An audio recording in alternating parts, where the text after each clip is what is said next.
Well, Premier Scott Moe says he's committed to a unified response to Donald Trump's tariff threat, but at the same time, the Premier also says he's against any retaliatory tariffs on our province's goods. Meanwhile, the NDP is raising the alarm about retaining rural healthcare workers. The Canadian Institute of Health Information says the province lost more than 500 rural and remote registered nurses from 2018 to 2023. And finally, Education Minister Everett Hindley came on the 306 earlier this week to talk about a new high school course dedicated to the oil and gas industry, and that 4 private companies are helping pay for that curriculum. Well, to help us make sense of it all, the political pals are back. Our public affairs panel, Dale Richardson's principal at Earnscliffe Strategies and a former political staffer with the Saskatchewan Party. Jack Saddleback is a professional speaker who formerly ran for a federal NDP nomination, and Jack is also a regional organizer with the Society of Queer Momentum. Good afternoon, Jack.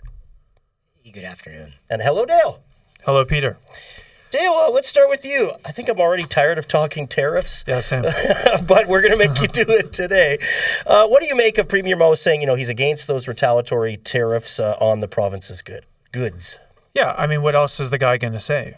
I mean, we might be tired of talking about it. I certainly am. You just said that you are as well, Peter. But it's important. I mean, this is a really critical issue for this province. We export things out of this province. We send oil and gas and potash, uranium. We send things to the U.S. We send things overseas. We grow and make things in this province that needs to leave this province. So, no, it's critical. I thought the Premier in his press conference yesterday, talking about this issue, I thought he looked like a statesman. I thought he clearly is taking the issue seriously. Because it is for this province. And I thought he handled it very well. Was that something that he should do publicly? Does that weaken Canada's position at all to say, it's not on the table, at least for Saskatchewan? No, he's the Premier of this province. And anytime something that's as important as this is happening, no. I mean, people in this province need to know what their leaders and what their Premier and what their government is, what they're doing on this. And for him to have a press conference, I think if he said nothing, I think people would be... Well, why don't you say more? Yeah. They would be wondering where is the Premier? What's he doing? So, no, I think he handled it very well. Jack, what do you think? I'm sure every premier doesn't want retaliatory tariffs, but what do you make of Premier Moe's position and contrasting it with maybe someone like Doug Ford, who hasn't come out and say, well, you better not be touching the automotive sector? Well, certainly in this wild game of Texas political hold'em that we're all stepping into, I do find that Moe being able to step up and speak out and be very open and honest about what is in his hand is good, as I'll agree with Dale there, for the public to be able to have this sense of ease. Because we are in an unfortunate, volatile situation coming in with this new administration in the South. So to have the Premier to be able to tell us exactly what he is putting forward and what he is not willing to put forward is good. On the other hand, I certainly would like a whole quote-unquote Team Canada approach, but each province has its own unique challenges. And here for the province of Saskatchewan, our oil and gas sector certainly is right up there, along with many of our other resources that keep our economy as strong as it is. Dale, behind the scenes, do you have any insight what might be going into these decisions? Obviously, the premiers are all meeting, how might the province be preparing for these tariffs? Are they sending people to Washington? What might they be doing? Yeah, I'm not. I think if they were sending ministers or sending the Premier down to Washington, I think they would be saying that. My understanding is that there's a lot of back channeling, lots of behind closed doors conversations going on. I think the governors and former Premier Brad Wall, he's been talking about this quite a bit on Twitter and social media quite a lot. I think the governors in the U.S., I think that there's a lot of work perhaps going on with them to talk directly to them and say, if the president puts these tariffs on, this is going to be pretty bad news for your citizens, not just Canadians.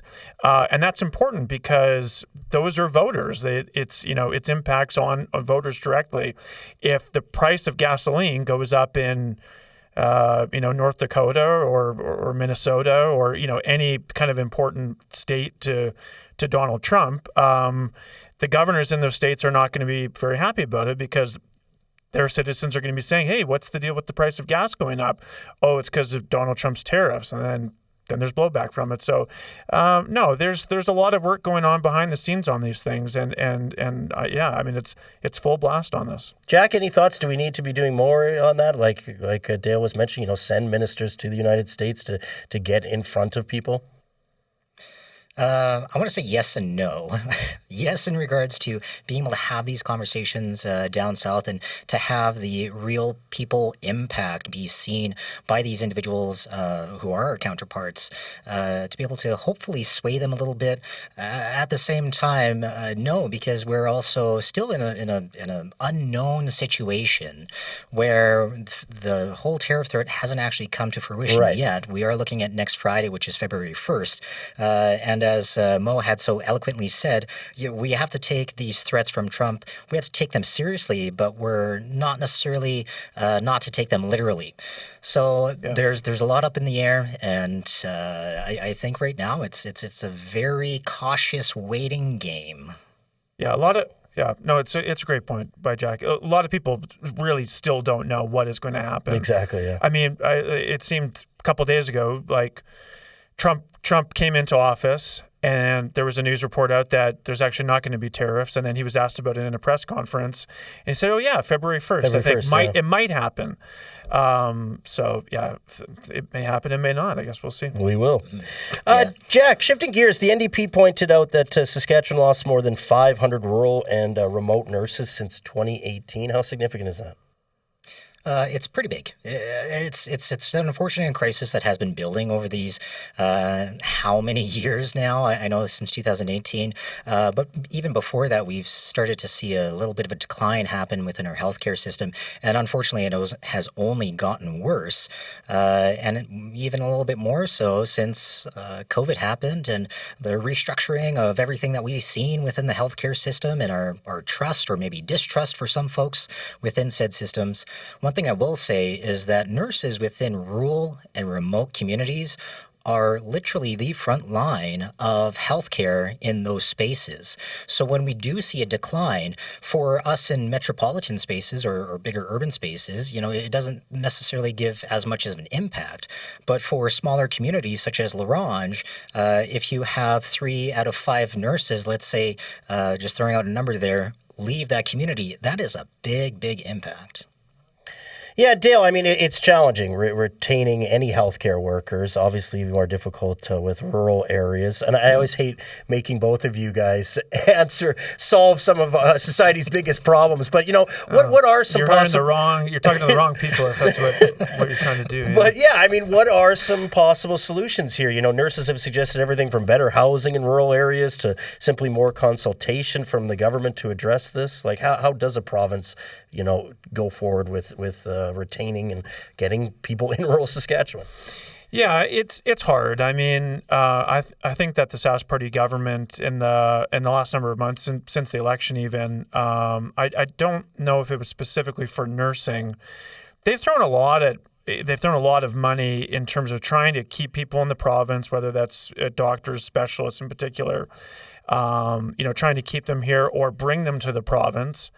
That's a big part of it, and I think people think that people that are in medicine that they just do it for the goodwill and for their patients because they love the work, but people do also like money, and if the government is going to pay them a couple $100,000 to do this job as a doctor or maybe as a nurse for up to 5 years and keep them in a community, then that's what needs to be done. Yeah, this is one of these issues where, not to kind of bring it back to the political side of things, but this is one of the things in government and in politics which I like to call dueling numbers, where the NDP come out and say this, and then the Sask Party government folks, they come out and say, well, actually, we have numbers that say this. Right. So the NDP on one hand says that these numbers have declined, according to Kai-Hi, I think it was, and Sask Party government folks say, well, actually, the number of nurse practitioners, the number of registered nurses, they've gone up by 2,000 nurses in the last 5 years. So anyway, that's just kind of an inside baseball political staffing thing where you're kind of dueling each other with your we numbers. see with job numbers all the time, right? Exactly. Yeah. Unemployment went up. Oh, no, it actually went down. Yeah, for sure. So anyway, it's one of those things, I guess. Jack, I want to ask you, though, long-term, how sustainable are these rural health centers? I mean, will people simply just need to be moved to cities in the future? That is concerning because folks who are in rural spaces and remote spaces should have access to healthcare. The unfortunate reality is that we don't have systems that are able to support or set up in a way that are actually investing in those retention creative retention ways. We'll put it that way. One thing I will clarify, though, with Dale's point is it's not just the NDP that's raising these concerns. It is the Saskatchewan Union of Nurses. So it is these frontline individuals who are seeing what's happening on the ground, who are seeing what's happening in these hallways where the shortages are costing lives and are putting everyone at risk. With that, I mean, the long-term implications are going to be hard to see. We do have to hold our governments accountable, though, on the promises that they put forward in the election season. So, throwing it back there to the Saskatchewan Party that wanted to look at healthcare, how are they going to do that? I'm yet to actually see some concrete, actionable items come forward. Dale, you had quite the reaction when I suggested we might force people from rural Saskatchewan to go. I'm thinking, seniors and stuff, right? If it's not available in their community, and I think you also know that the rural listeners right now are saying absolutely no way. Well, but again, is that what's just going to have to happen? Well, I mean, obviously, one hopes not, but I think the way that you said it, Peter, was something to the effect of somebody else is going to move them, that the government is going to basically force them out, which is crazy. I mean, that's like a dystopian thing. No, that's right. No, but the current situation might force people's needs might only be able to be met in cities. I mean, obviously, I don't think anybody hopes that that's what it comes to. The current government, Sask Party government, they are, I mean, almost entirely their caucus is in communities that are small, rural parts of the province. So it's a challenge, no question about it. But I mean, I think that the government wants to get healthcare staff into these communities because people, I don't want to move out of the city that I live in because there's not a doctor or a specialist or whatever it is. So, it's a serious problem that needs to be addressed. Sorry, the one thing I will just add to the last piece of this is the creativity that can happen within healthcare systems needs to be paired with the investment in technology. Like we can have online doctor's visits. It's not the best, but at least it's going to be able to put some sort of bridge until we can get more numbers and those retention rates up. Let's talk about education. High school students can now sign up for an online course on oil and gas. The education minister says energy companies wanted the classes to beef up the workforce, and they're helping to pay the curriculum. It was great to have the minister on the show here. Dale, what are your thoughts on this course? Well, I thought it was a great interview that you had with the minister. I think this is great, having these courses. I think if I was in high school when these were made available, Peter, I might be working at Synovus instead of talking to you here like some sort of political idiot. I think it's great. It's an important industry in this province, and if even a handful of students take one of these courses, and it's not a mandatory course. Nope. Let's be very clear that if students in high school want to take it, just like I wanted to take band or take drama in high school, I didn't have to take those courses. Then they can do it, and perhaps maybe they go and work at an oil and gas company, whatever. And if they want to do that, I think that's terrific. Jack, thoughts on oil and gas being taught in schools? I think it's fascinating to see that the, workplace options or job prospects, career options for high school students is expanding with with Dale, so some of the examples that you have brought up there about drama and band as being extra classes that you could choose to go into. Here, even in Saskatoon, over at the Nutana Collegiate Institute, you can take construction. So being able to start to get your tickets to be able to jump into the workforce right after high school. This oil and gas class is just another one of those examples of potential career options.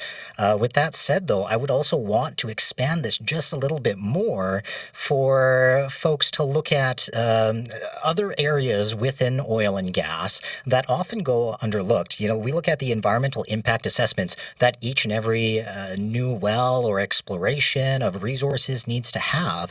So what that means is there needs to be a survey of the land. There needs to be a survey of the potential environmental impact that could happen for, trees, plants, animals, what have you, as well as people. Now, within that environmental impact, you have a whole swath of other occupations that can happen. Environmental scientists, social researchers, hint, and a whole bunch of other folks that go in and Jack pretty wants much a new assess job, I guess. pretty much assess how this is going to happen. So yes, oil and gas is really cool, but let's also look at how do we include more options for students. Jack, we only have a minute. I did want to ask you, I asked the minister this, do you have any concerns about private companies having involvement in the education system? Oh, I think 100%. You always have to keep a close eye on things. But who else is going to be coming in and putting this investment? I think our budget right now at the province is already pretty tight, and to have external spaces put forward investments is a good point.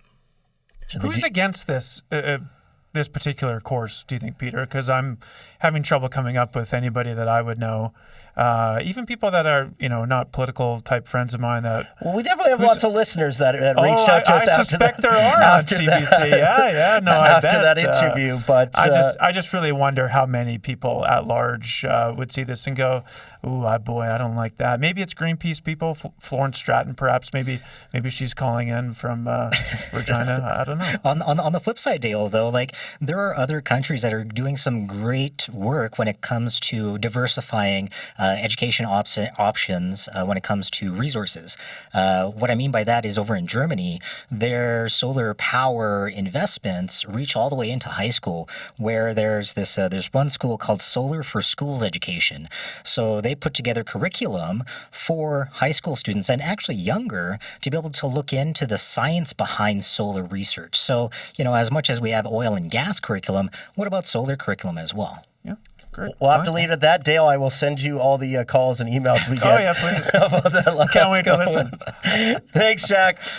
Thanks a bunch. And thank you, Dale. Thanks, Peter. Jack Saddleback and Dale Richardson make up our public affairs panel here on the 306. And yes, if you want to share your thoughts, you can email the 306 at cbc.ca or call Talkback 1-800-661-7540.